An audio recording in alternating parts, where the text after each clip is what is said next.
Баршаларыңызға ассалаумағалейкум. Біздің билікті ұстап отырған үкімет басқаны білмесе де көпірме отчеттарына миллиардтап ақша бөлуді қатырады. Айтпағымыз, алдағы тамыз айында біраз ауыл әкімдерінің өкілеттілігі аяқталып, қызметінен босатылатын болады. Науқанды ұйымдастыру үшін бюджеттен бақандай 4,7 миллиард теңге қарастырылған.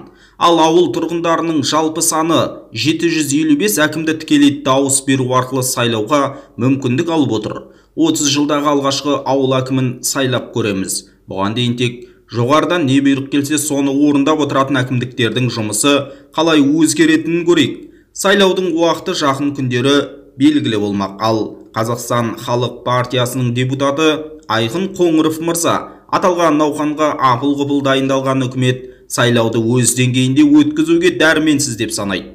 Оның үстіне індет қайта асқынған шақта мұндай деңгейдегі науқан өткізу ақылға сыймайтын әрекет деп депутатымыз сайрап отыр.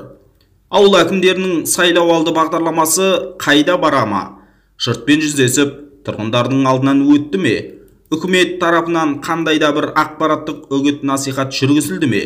Шынтуайтында ауылдағы ағайын мұндай шараның өтерінен хабарсыз. Әкімдер халықпен жүзбе-жүз емес, онлайн кездеседі екен. Ауыл тұрмақ кейбір қалалық жерде интернеттің ұстауы қиын. Мәмин үкіметі мұны қалай жүзеге асырмақшы дейді Айқын мырза. Депутат бұл сайлауға әзір қызметінде отырған әкімдердің қатысуына қарсы. Халық осы лауазымға лайықты азаматты өздері таңдауы қажет. Кім креслосын оңайшылықпен босата қойсын. Қызметіне жармасып отырған қазіргі әкімдер алдағы сайлауды әкімшілік ресурс пайдаланып, жеңіп кетуі әбден мүмкін, сондықтан оларды бұл науқанға маңайлатпау керек. Бұлар сайлауға қатысар болса Тоқаевтың тапсырмасынан мән кетеді. Мәмин үкіметіне айтарым, көз бояушылықты доғару қажет.